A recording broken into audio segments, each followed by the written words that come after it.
Welcome to another edition of BlueSpecs Beer. He's going to be revisiting another beer that I haven't had in quite a while. I think I revisited this like maybe three or 4 years ago, but I don't remember entirely. I just know I haven't had this in forever, and I want to have it again. Um, and this is Newcastle Brown Ale in a clear bottle. Um,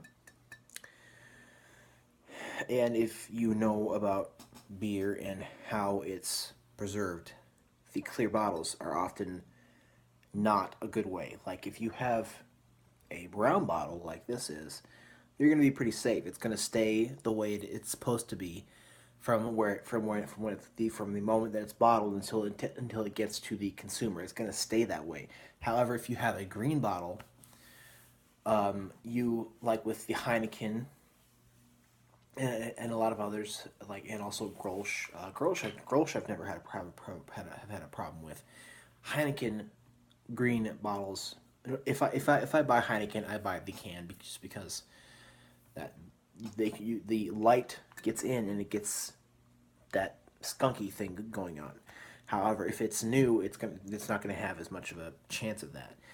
Green, you have a lot of problem with that, and with clear, you have even more problems. However, there are some brands that avoid that somehow, and I don't know how that is. There are a few beers that I've had that have clear bottles that just, even though it's old, even though it's not new, it's fine. But this beer gets a 76 on Bravga. The Bros give it a 67, and it's 4.7 alcohol by volume. A couple of years ago, like I can't remember how long ago it was, but Newcastle, which is owned by Heineken, came out with this 12 pack or something, which had like an IPA and some kind of ESB, and I can't remember how long ago that was, but I remember that, and those are pretty good. I can't remember how long ago it was, but I wish they would. Maybe I'm not going to the right stores, but I haven't seen anything like that from them since then. But let's go ahead and revisit Newcastle Brown Ale, which on tap is probably my best experience of it. The best experience I've had of Newcastle Brown Ale, not oil, ale is when it's on tap. But we're gonna find out. Yeah, I mean, I smell. You're pretty much always gonna smell a little bit of it, but it doesn't always come. It doesn't always stay that way. Gonna kind of pour it tilted here, a little bit aggressively.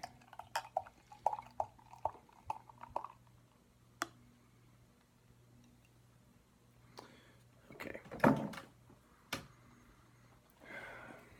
Not really getting a lot here. Not really getting a lot of skunk, so that's good.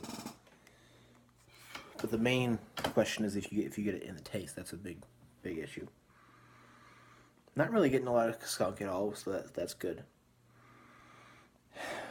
But again, still, I think on tap, Newcastle Brown Ale is just better. Definitely get that Newcastle Brown Ale smell. I'm not sure if that's the malts or what, but it has a certain smell that I can't place. Other than that, I know it's of this, but I can't place as to what's causing it. But and I'm not talking about the faint skunk. It's just that. So let's go ahead and give this beer a try. Oh, I should probably talk about the appearance, shouldn't I? We're talking about it had a higher head, but now it's like one finger of a light brown head. The body is pretty clear, and it is a brown ale. It's definitely brown and amberish. Some tiny streams of bubbles going up. It's like I said, it's pretty clear. So.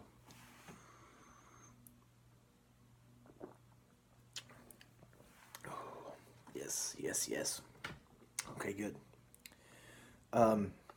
No skunk in the taste, which is what I always care about. Sometimes if you smell it, you most of the time won't taste it unless the beer is for sure old. But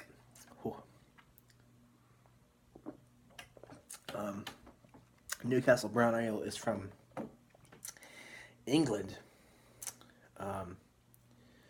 It says drink cool, the one and only, imported from England. Oh, yes. It's well known that Newcastle Brown Ale is full of flavor and remarkably smooth. What's less well known is that the bridge over the River Tyne in Newcastle was built by the same company that constructed the Sydney Harbour Bridge in Australia. The Tyne Bridge was opened in 1928 by King George V and Queen Mary and still features proudly on Newcastle Brown Ale's label. So, all right. It says brewed at the Tadcaster Brewery in the UK, imported by Newcastle Importers in White Plains, New York. Okay. So as I've found out here, the clear bottle has not affected the taste. However, I did smell a faint bit of it. Getting a general roasted malt flavor. First off, that's the first thing I'm getting. General roasted malts, and that's what makes this beer what it is. I mean, there's a smell to it that I think is from the malts, but I can only understand to be Newcastle.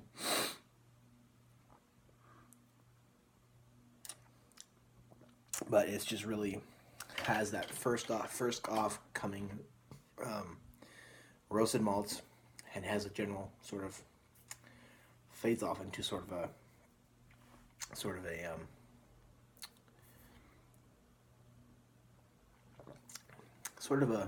sweetened hoppiness is kind of the word I was looking for, because there is that bit of subtle hops that kind of come through.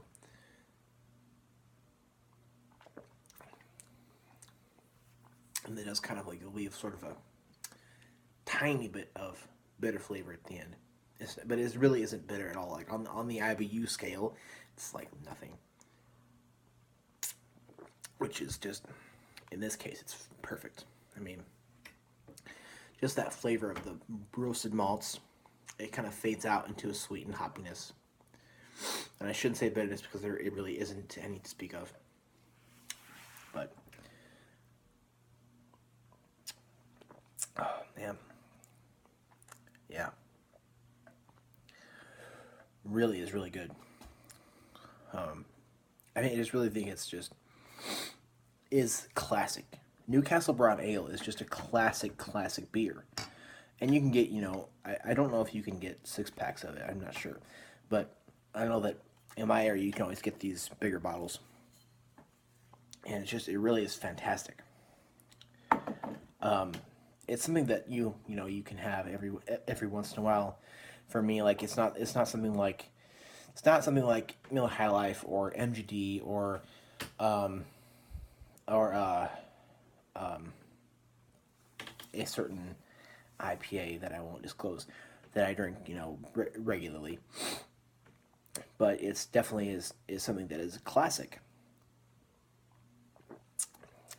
The mouthfeel is light to medium. Kind of a dry finish.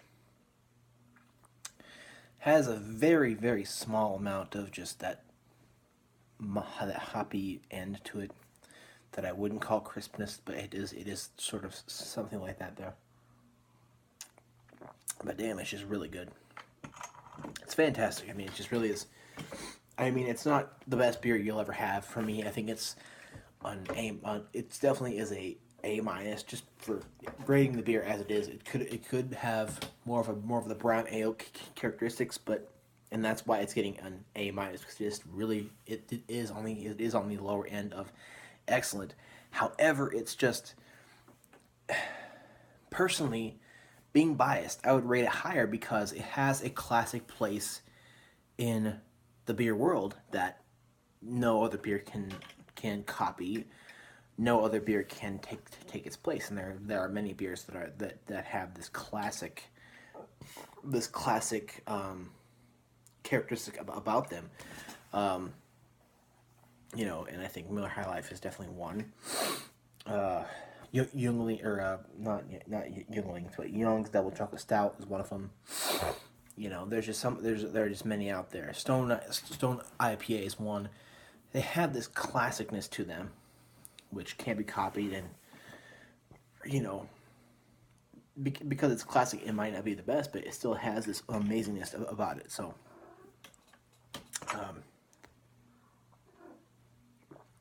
fantastic beer. I mean, it still is a minus because you might not like it because it's not your typical American brown ale because it is a British brown ale, but it has a classicness about it, which I think it gives it a really high score for me. But unbiased, it is an A minus. Go ahead and try it. It's definitely everywhere. Let me know what you think.